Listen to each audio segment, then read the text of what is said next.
Baadhi ya viongozi nchini Israel wanaripotiwa kutaka kujiunga na mvutano mpya kati ya Marekani na Iran na kurejesha mashambulizi dhidi ya Jamhuri ya Kiislamu ya Iran, lakini wanasubiri ruhusa kutoka kwa Rais wa Marekani Donald Trump.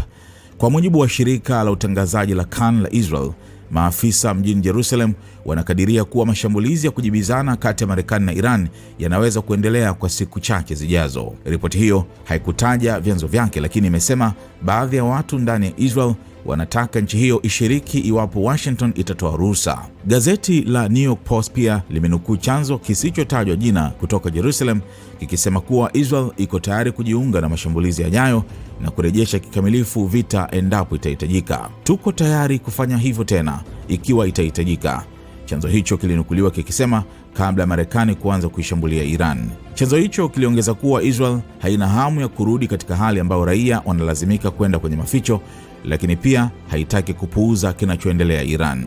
Kama hiyo ndio gharama tutakayolazimika kulipa, basi tutavumilia hali hiyo, chanzo hicho kilisema. Ripoti hizo zimekuja wakati mvutano kati ya Washington na Tehran ukiendelea kuongezeka kufuatia mashambulizi mapya ya Marekani na mashambulizi ya kulipiza kisasi ya Iran katika eneo la Ghuba.